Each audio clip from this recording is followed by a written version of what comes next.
ديناصور صغير ضعيف ضاع من أهله وبيواجه أخطر كائنات العالم. تخيل تبقى ديناصور صغير لكن أضعف واحد في عيلتك. كل اللي حواليك قادرين يشتغلوا ويحموا نفسهم وكمان يسيبوا علامة تثبت إن هم مهمين. أما أرلو بطلنا فكان بيخاف من كل حاجة. في اليوم اللي المفروض كان يثبت فيه نفسه خوفه بيقلب كل حياته، بيضيع من أهله ويخسر أبوه وفجأة يلاقي نفسه وحيد قدام عالم أكبر منه بكتير، عالم مليان عواصف وأنهار وكائنات أول مرة يقابلها وممكن تخلص عليه في أي لحظة. فيا ترى بقى أرلو هيقدر يرجع بيته من تاني، أو بمعنى أصح هيرجع وهو لسه فاكر إنه الطفل الضعيف اللي خيب أمل أبوه فيه؟ ده اللي هنشوفه مع بعض في حكايتنا النهاردة. أنا بتاع كرتون وهحكي لك الحكاية كلها، فما تنساش تفرحنا بلايكك الجميل وتشترك في القناة علشان يوصل لك كل جديد. ويلا بينا نبدأ الحكاية. عشان نفهم هي ليه رحلة أرلو كانت صعبة كده لازم نرجع لأول يوم اتولد فيه. يوم ما عيلته كانت مستنية ديناصور قوي، لكن اللي خرج لهم كان طفل صغير بيخاف من العالم كله حتى من قبل ما يعرفه. في العالم ده النيزك ما دمرش الحياة والديناصورات فضلت عايشة، من ضمنهم عيلة أرلو اللي كانت بتحاول تعيش على أرضها وتسيب أثرها. كانوا من فصيلة آكل العشب. بنتعرف في اللحظة دي على هنري، ديناصور عملاق كل دوره إنه يزرع الأرض ويرويها علشان يعرف يأمن مصدر غذاء كويس لأسرته، لحد ما بيسمع زوجته بتنادى عليه علشان يجي بسرعة. وقتها هنري بيسيب كل حاجة في إيده ويجري يشوف بتنادي ليه علشان يشهد أول عملية فأس بيض لأولاده. وإن زوجته شافت بيضة منهم بدأت تتحرك فنادت له علشان يحضر معاها اللحظة السعيدة دي. كانوا 3 بيضات بالظبط، لكن 2 منهم حجمهم ضعيف عن الأخيرة اللي بيفقسوا قبل أكبر بيضة عندهم. أول واحدة بتفقس بتطلع ديناصورة صغيرة فبيسموها ليبي. البيضة التانية بقى بتطلع ديناصور صغير برضه لكنه ولد، عشان كده هنري بيسميه باك، أصله طالع بظهره للحياة. أما البيضة التالتة بقى والأضخم فيهم فبتتأخر شوية على ما بتفقس، ولكن هنري وزوجته كانوا متحمسين جدا يشوفوا هتطلع لهم إيه، لأنهم فاكرين إنها هتطلع ديناصور عملاق شوية وهيكون أقوى من إخواته. لحد ما فجأة البيضة بدأت تفقس. بيفضلوا منتظرين اللحظة السعيدة اللي هتعوضهم بقى، وها قد أتت اللحظة الحاسمة. البيضة بتفقس بالفعل، لكن بيتصدموا لما بيلاقوه ديناصور صغير جدا، أصغر حتى من إخواته اللي كانوا قبليه. ولما بيبصوا عليه بيلاقوه خايف جدا مع إنه لسه ما شافش حاجة من الدنيا يخاف منها. وده هو الانطباع الأول. من أول يوم كان واضح إن أرلو مختلف، مش لأنه وحش أو ضعيف القلب مثلا، لأ، لكنه كان بيخاف من الدنيا قبل حتى ما يفهمها. عشان كده هنري بيسميه أرلو. وفي أول مشهد في حياته بابا بياخده يعرفه على العالم بتاعهم، أرض مليانة نباتات بياكلوا منها وعايشين جنب جبل عالي جدا مشهور وسط المناطق. بتعدي الأيام وبنشوف الأطفال بعد ما كبروا. أولهم ليبي اللي كانت شجاعة جدا وبتعمل مقالب في إخواتها، زي إنها بتطلع من وسط النباتات وبتخضهم وبترش عليهم مية. ولكن باك ما بيعجبهوش الوضع بتاعها وبيتضايق منها، بس ما بيسكتش هو كمان، بيجيب مية كتير ويرش عليها هو كمان. وبيفضلوا يلعبوا وسط النباتات طول اليوم علشان نكتشف إن هم كانوا بيساعدوا باباهم في ري الأرض وإن دورهم يرشوا النباتات بالمية. أما أرلو فكان بيعمل حاجات خفيفة شوية، وده بالنسبة لحجمه الضعيف. بيساعد مامته في الحصاد ونقل العشب ده للمخزن، لكنه ما كانش مبسوط بالوضع ده ونفسه يروح يلعب مع اخواته ويساعدهم. بس مامته ما بترضاش وبتوعده لما يكبر شوية هتبقى تسيبه يعمل اللي هو عاوزه. بيمشي أرلو ناحية المزرعة بتاعته علشان ياكل الكتاكيت، ولكن بيبان انه خايف جدا وبيقفل الباب على نفسه بكل رعب لانه عارف هيواجه ايه، بس بيحاول يستجمع شجاعته ويعمل الدور بتاعه. المشكلة ان الاعشاب بتبدأ تتحرك من حواليه، فمن كتر الرعب بيقع على الارض وبينادي بصوت كله توتر وقلق من هناك. علشان في اللحظة دي يظهر له كتكوت صغير، أرلو بيطمن من ناحيته شوية وبيقرب منه، ولأن حجم الكتكوت كان أصغر من حجم أرلو فبالنسبة له هو لطيف، عشان كده بيلعب معاه. وهوب بتظهر مامة الكتكوت الصغير ده واللي كان حجمها أكبر من حجم أرلو. من كتر صدمة أرلو بيسيب المزرعة ويطلع يجري قدامها لحد ما بيخرج على آخر لحظة، وتقريبا كده بيعملها على نفسه من كتر الرعب. ما كانش شايف قدامه بسبب خوفه ده وكان هيقع في النهر لولا بابا بيلحقه على آخر لحظة. وانت خايف من ايه يا أرلو يا حبيبي؟ فبيحاول أرلو يوصف له الرعب اللي كان جواه. وانا يا بابا شفت الفرخة هنريتا اللي تبقى أسوأ حاجة في المزرعة دي. فبيفكروا بابا انه قال على حيوان تاني امبارح نفس الكلام، لكن أرلو بيبرر له كلامه ده وبيقول له ان كل الحيوانات اللي بيربوهم مرعبين جدا. هنري ما كانش شايف ان أرلو فاشل، بالعكس كان شايف جواه حاجة قوية، بس المشكلة ان أرلو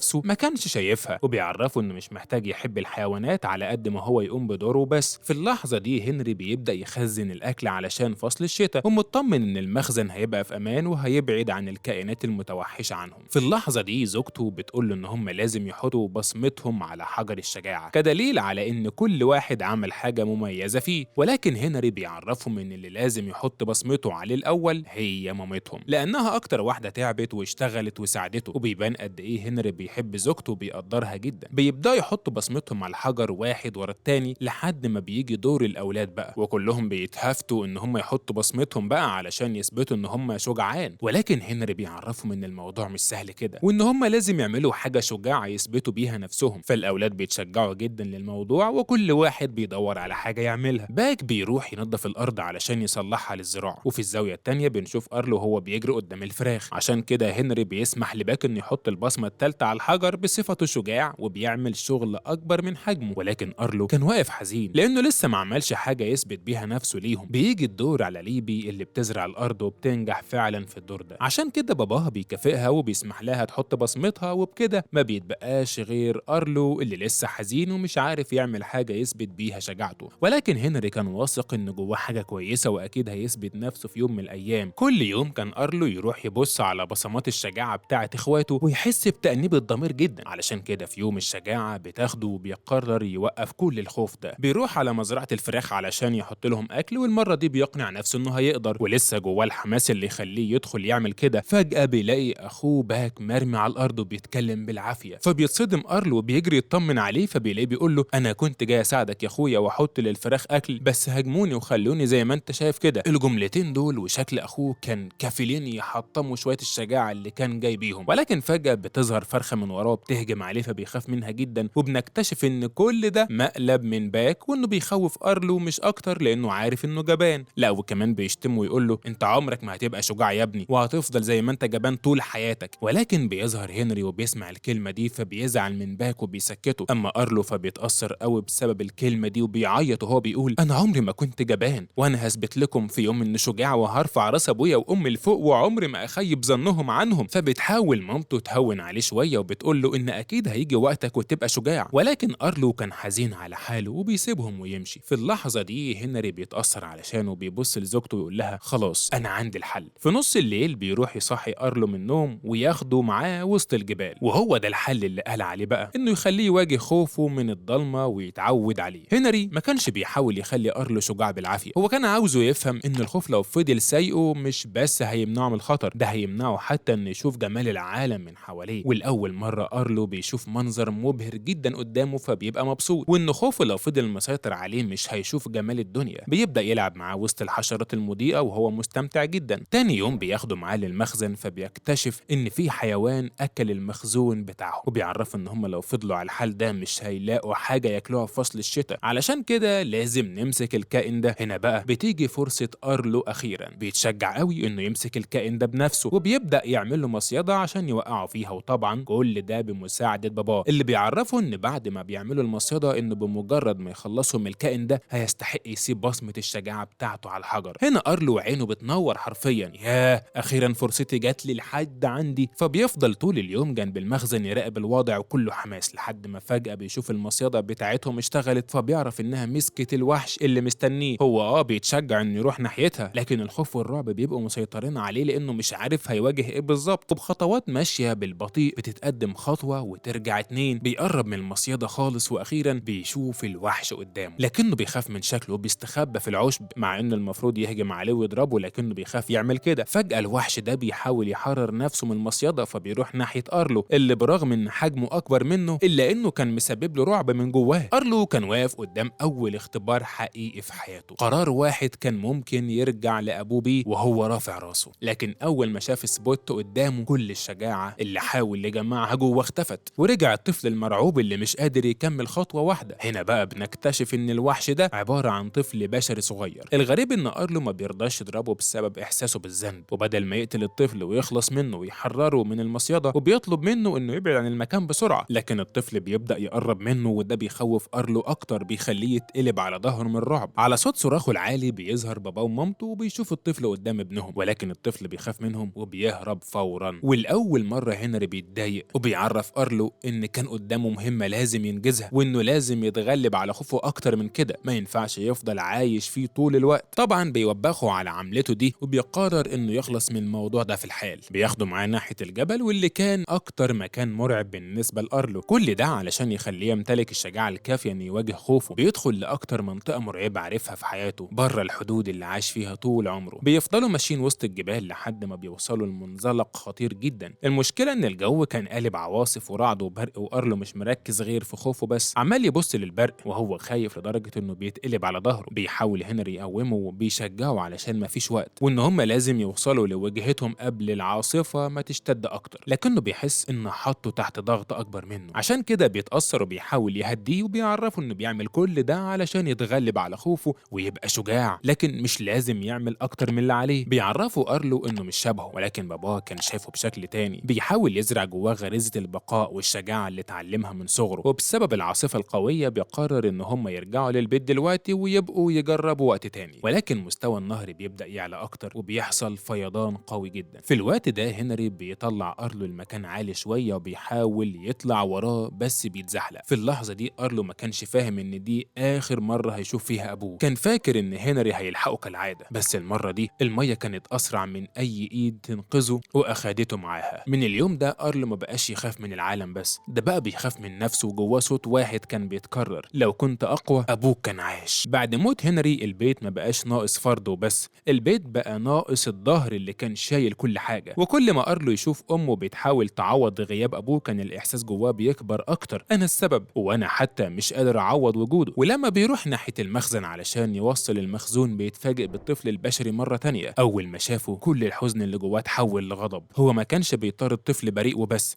كان بيطارد السبب اللي اختاره علشان يهرب من إحساسه الحقيقي. كان محتاج يصدق إن الطفل ده هو اللي دمر حياته مش خوفه، وعلشان كده لأول مرة بيتشجع وبيحاول يوقفه، لكن الطفل بيهجم عليه بسرعة وبيضربه وبعدين يجري. فبيقوم أرلو يجري وراه وهو مش خايف، بس المطاردة كانت مخليه مش مركز قدامه وبيقع في النهر. النهر بالنسبة لأرلو ما كانش مجرد مية بتسحبه لبعيد عن بيته، ده نفس الشيء اللي أخد أبوه قبل كده. فبيحاول ينادى على مامته علشان تلحقه، لكن قوة النهر وشدة تيار المية بيسحبوه لتحت والمسافة بعيدة، وساعتها بيتخبط في راسه في صخرة وبيفقد الوعي. وبيفضل ماشي مع المية لحد ما بيفوق تاني، بس بيلاقي نفسه على الشط في مكان بعيد جدا عن بيته. المكان لوحده كان كفيل يرعبه لأنه هيواجه الحياة المرة دي من غير ما يلاقي إيد تساعده. بيحاول يطلع فوق الجبل علشان ينادي على مامته بس ما بيعرفش، لحد ما بيشوف الطفل البشري مرة تانية فبيتشجع إنه يروح وراه علشان يضربه، وبيتسلق الجبل مخصوص عشانه. لكن الطفل بيهرب منه فورا. في المشهد ده أرلو بيلاقي نفسه وحيد وسط مكان معزول تماما مليان بالجبال والأشجار، ما يعرفش عنه أي حاجة. لكنه بيفتكر جملة باباه لما قال له لو تاه يمشي مع النهر وهو هيرجع للبيت. وهنا بتبدأ مغامرة من نوع تاني، مغامرة البحث عن ذاته وبيته. بس يا ترى يا صديقي أرلو هيقدر يواجه كل المخاطر دي لوحده، ولا هيتأثر وممكن يحصل له حاجة؟ هنشوف مع بعض. وهو ماشي في الطريق كان ميت من الجوع لحد ما شاف عنقود عنب في شجرة، فحاول يطوله بأي طريقة لكن مش عارف الشجرة كانت أعلى منه. حتى لما بيقف فوق صخرة علشان يجيب العنقود بيتزحلق وبيقع، وللأسف الصخرة كانت مفروض تساعده بقت أكبر عقبة في حياته دلوقتي. زنقت رجله، ما بقاش عارف يتحرك بسببها. الصخرة اللي زنقت رجله دي كانت أول درس قاسي في العالم الجديد. هنا مفيش أب يشيله ولا أم تسمعه ولا حتى بيت يرجع له، عشان كده بيستسلم وبيروح في النوم. وأول ما بيصحى بيكتشف إن اللي أنقذه كان آخر كائن يتوقع منه المساعدة، الطفل الصغير اللي بيكرهه. لما بيشوف آثار رجليه الصغيرين حوالين الصخرة وبيقرر يرجع يكمل رحلته مرة تانية، لكن المطر كان شديد وعشان كده بيحاول يبني بيت صغير يحميه من المطر، بس البيت بيبقى ضعيف جدا وما بيحوش حاجة. إحساسه بالخوف مسيطر عليه وهو شايف كل الكائنات حوالين منه. لكن بيظهر الطفل البشري مرة تانية، بس المرة دي وهو جايب له سحلية علشان ياكلها. أرلو كان عايش طول عمره في بيت وأرض وعيلة، أما سبوت فكان يعتبر ابن البرية. ما يعرفش الكلام ده لكنه يعرف الجوع والخطر والنجاة، وده اللي خلى أرلو يكره احتياجه ليه أكتر. وبيقف يبص عليه وهو مستغرب من تصرفاته، هو بيعمل كده ليه وعاوز مني إيه؟ لحد ما بيفاجئه من جديد وبيجيب له خنفساء ياكلها، بس أرلو بيتعصب قوي وبيحدفه بحجر. في الوقت ده الطفل بيختفي شوية وبيرجع من تاني، لكن المرة دي كان معاه عنقود عنب حطه قدام أرلو علشان ياكل منه. فأرلو بصله باستغراب وهو مش فاهم حاجة، ولكن جوعه كان مسيطر يسيطر عليه ومش عاوز يبين وش بريء قدام الطفل، فبياكل من العنقود بكل حذر وهو مبرق للطفل. وكل ما الطفل يحاول يقرب له يزعق معاه: ابعد يا ابني انت من هنا، انا مش عاوز اذيك. ولما بيخلص عنقود العنب كان لسه جعان، فبيقول في نفسه: يا لو عنقود كمان. بس اللي بيظهر قدامه هو الطفل، فبرغم كرهه الشديد ليه الا انه بيطلب منه يجيب له عنقود كمان، وبيحاول يفهمه ان لسه جعان. فالطفل ما بيفهمش هو بيقول ايه وبياخد العنقود ويمشي. ولكن ارلو بيخاف اكتر لما بيبعد، لانه بيحس ان الطفل الصغير اللي بيكرهه ده هو اكتر واحد فاهم الحياه البريه حواليه، فبيجري وراه وجواه امل انه يوصله تاني للبيت. وبيفضلوا ماشيين مسافات طويله لحد ما بيوصل لجبل عالي جدا. الطريق كان مقطوع ساعتها ومش هيعرف يعدي من عليه غير لو نط، فالطفل بيلف من وراه بيحاول يزقه علشان يفهم انه عاوز ينط. ولكن ارلو بيتزحلق غصب عنه من خوف وبينط فعلا، بس يا دوب بيعرف يمسك الناحيه التانيه ببقه، وساعتها الطفل بيعدي من فوقه كده عادي وكانه مش فارق معاه اي حاجه غير مصلحته. اتاري الحكايه دي كلها علشان يوصله بشجره مليانه عنب. واول ما ارلو بياخد باله بيجري بسرعه علشان ياكل. الجوع اللي جواه كان كفيل يخليه يعمل اي شيء مستحيل، بس اول ما بيقرب من الشجره بيقع فوقه تعبان مخيف جدا، وده بيخليه يخاف ويقع من على الجبل. المشكله ان الموقف ما كانش مجرد خطر، التعبان بيقف قدام ارلو وعاوز يهجم عليه، ما بيلحقوش غير الطفل الصغير اللي بيقف بكل شجاعه قدام التعبان وبيهاجمه. ساعتها التعبان بيخاف جدا ويهرب من قدامهم. ارلو بيقف مذهول من اللي حصل واتصدم. الكائن الصغير اللي كان شايفه مشكله قدر يقف قدام خطر هو نفسه اتجمد قدامه. وهنا بدأ كرهه للطفل ده يقل، اللي يمكن ما كانش السبب في كل المصايب اللي حصلت له في حياته، يمكن هو الوحيد اللي يعرف يعيش وسطها. لحد ما بيسمع صوت جاي من جنبه بيكلمه، فبيستغرب مين اللي بيتكلم اللغة بتاعته دي وفهمه كويس كده، فبيركز ما بين الأشجار مش بيلاقي حاجة. وهنا بيظهر له ديناصور تاني بس من فصيلة تانية، كان متخفي وسط الأشجار ويعتبر شبههم، والطيور متجمعة فوق منه ما بيخافوش ولا بيطيروا. فالديناصور ده بيسأله عن الطفل وليه هو بالذات اللي بيحميه، ولكن أرلو ما كانش عنده إجابة للسؤال ده ومش عارف يرد بإيه، بس بيرجع يسأله عن الطريق اللي يرجع منه لبيته. فالديناصور بيقول له إنه ما يعرفش العنوان بالظبط، وبيبدأ يعرفه على كل الحيوانات والطيور اللي واقفين فوق منه، في منهم اللي بيحميه من الدبان والناموس واللي بيحميه من الحشرات السامة، عشان كده معتبرهم أصدقائه. وبيرجع يسأله عن اسم الطفل اللي بيساعده ده وفاكر إن هم أصدقاء، ولكن أرلو ما بيعرفش يجاوبه، وفي نفس الوقت مش عارف يقول إن هم أعداء أصلا. عشان كده الديناصور بيقرر يطلق عليهم اسم يليق بيهم. بيفكر شوية وبعدين بيقول لسبوت وبينصحه إنه يحافظ عليه لأنه هيساعده في حاجات كتير. ولكن أرلو ما كانش واخد الموضوع بجد، لأن سبوت هو أصلا عدو بيبقى خايف يقرب منه. المهم بيسمع كلام الديناصور برغم إنه شايف سبوت السبب في موت باباه، عشان كده بيكرهه. بيمشي وراه يمكن يرجعه لبيته، بس سبوت ما كانش ماشي في طريق واحد، كل ما يقابل حاجة لازم يجربها. ولما أرلو بيشوف اللي بيعمله بيستغرب، بس بالنسبة له سبوت ده هو مصدر الأمان الوحيد ليه دلوقتي. وبعد يوم طويل جدا بيقضوا مع بعض بيرجعوا يكملوا طريقهم من تاني في الليل. فأرلو بيعدي على منطقة مليانة بالحشرات المضيئة، وبيفتكر لما أبوه قال له عليها برضه وكان شكلها حلو جدا، فحب يعمل نفس الموضوع مع سبوت وخلاه يشوف شكل الحشرات وهم طايرين ومنورين في السماء. ووسط السعادة اللي بيبقوا عايشين فيها دي أرلو بيفتكر باباه. أرلو حاول يشرح لسبوت يعني إيه عيلة، رسم دايرة لأبوه وأمه وإخواته وبعدها شال دايرة أبوه. والأول مرة سبوت يفهم كلامه من غير ما ينطق بحرف واحد، لأن الوجع ده ما كانش محتاج لغة. سبوت هو كمان رسم عيلته وبعدها دفنهم تحت التراب. ساعتها أرلو فهم إن الطفل